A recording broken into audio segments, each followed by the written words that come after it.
अल्फाजे आम के शौकीन थे, वो चॉकलेट और आइसक्रीम के शौकीन थे। वो एक जैसी पोशाक पहनते थे, कोट पैंट, काली टोपी।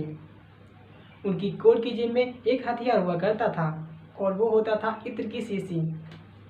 उनके एक हाथ में छाता हुआ करता था तो दूसरे हाथ में मुड़ा हुआ अखबार। जी हाँ, आज हम बात कर रहे हैं वीर सावरकर जी के बारे में।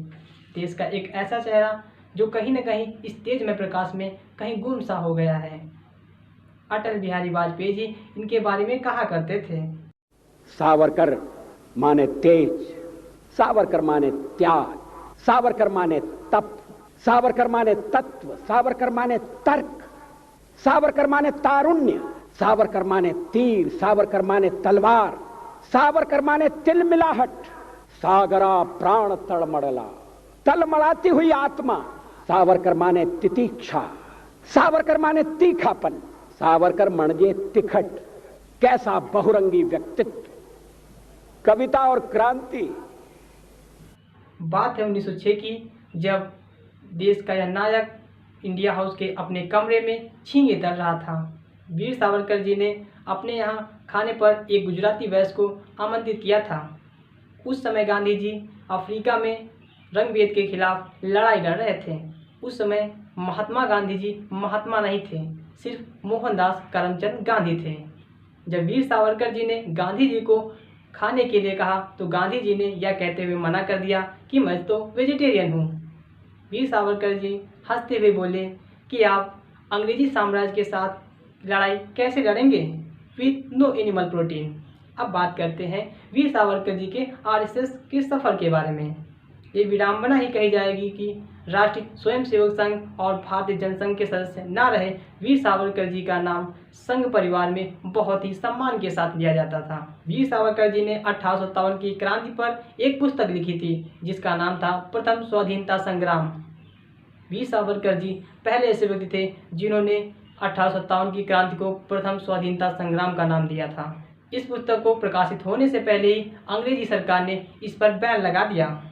इस पुस्तक का 3rd एडिशन का प्रकाशन भगत सिंह ने करवाया था। वीर सावरकर जी ने 1904 में अभिनव भारत नामक क्रांतिकारी संगठन की स्थापना की थी। 1905 में जब बंगाल का विभाजन हो जाता है, उसके बाद अंग्रेजों के खिलाफ वीर सावरकर जी ने विदेशी कपड़ों की होली जलाई थी। राजनीतिक विचारों के कारण इन्हें फर्गुसन कॉलेज से निष्कासित कर दिया जाता है। बात है 1910 की, जब नासिक के जिला कलेक्टर जैक्सन की हत्या कर दी जाती है और इस हत्या का आरोप वीर सावरकर जी पर लगता है। उन पर आरोप यह था कि उन्होंने लंदन से पिस्टल भेजी थी। इस पिस्टल का इस्तेमाल जैक्सन की हत्या में हुआ था। वीर सावरकर जी को गिरफ्तार कर लिया जाता है और उन्हें MS मोरियाना नामक पानी के जहाज़ से लंदन से भारत लाया जाता है। यह जहाज़ फ्रांस के मोर्से तट पर पहुंचने से पहले ही वीर सावरकर जी ने पानी के जहाज़ से छलांग लगा दी और वो समुद्र में कूद पड़े। यहाँ पर उनकी नासिक वाली ट्रेनिंग काम आई। जहाज़ में उपस्थित सुरक्षा कर्मियों ने उन पर गोलियां चलाई, परंतु वो बच निकले।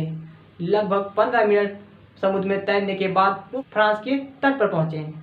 फ्रांस के तट पर पहुँचने के बाद वो वहाँ जोर से भागे और उन्होंने लगभग 1 मिनट में 300 मीटर की दूरी तय की। उनके सामने एक पुलिस वाला आ रहा था। उन्होंने उससे पूछा कि मजिस्ट्रेट का ऑफिस कहाँ है, क्योंकि वीर सावरकर जी को पता था कि फ्रांस में उन्हें असाइलम मिल सकती थी। तभी पीछे से पीछा करते हुए कर्मचारियों ने जोर जोर से आवाज़ लगाई, पकड़ो पकड़ो चोर, और वहाँ पे उपस्थित लोगों ने उन्हें पकड़ लिया। इस तरह वीर सावरकर जी की कुछ मिनटों की आज़ादी खत्म हो गई। उन्हें 25-25 साल के 2 कारावास की सज़ा सुनाई गई। कहा यह भी जाता है कि 10 साल 9 महीने के कारावास के दौरान वीर सावरकर जी ने लगभग 6 माफीनामा पत्र लिखे। यहाँ पे सवाल ये उठता है कि जिस व्यक्ति के नाम के आगे वीर लगा हो तो वो माफीनामा पत्र कैसे लिखेगा। इस पे एक बात ये भी कही जाती है कि गांधी जी के कहने पर वीर सावरकर जी ने माफीनामा पत्र लिखा था। 1924 में वीर सावरकर जी को पुणे की नर्मदा जेल से रिहा कर दिया जाता है और 2 शर्तें लगाई जाती हैं। पहली शर्त यह थी कि वो किसी भी राजनीतिक गतिविधियों में शामिल नहीं होंगे। दूसरी शर्त थी कि वो बिना मजिस्ट्रेट के आदेश के कहीं भी बाहर नहीं जाएंगे। जेल से छूटने के बाद वीर सावरकर जी किसी भी आंदोलन में शामिल नहीं हुए। उस समय भारत में अनेक आंदोलन चल रहे थे।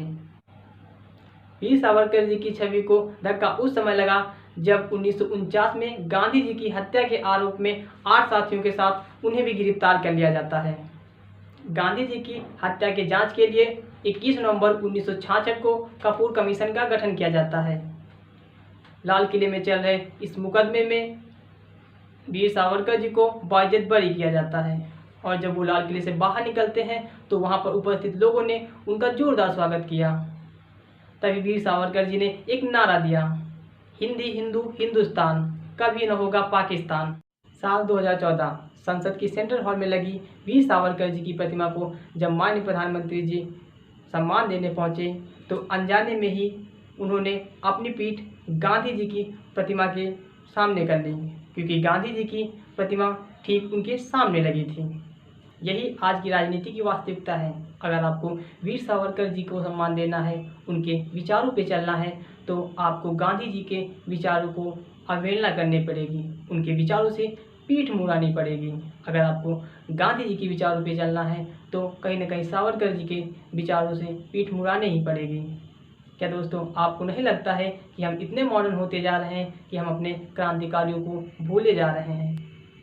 उम्मीद करता हूँ ये वीडियो आपको अच्छी लगी होगी।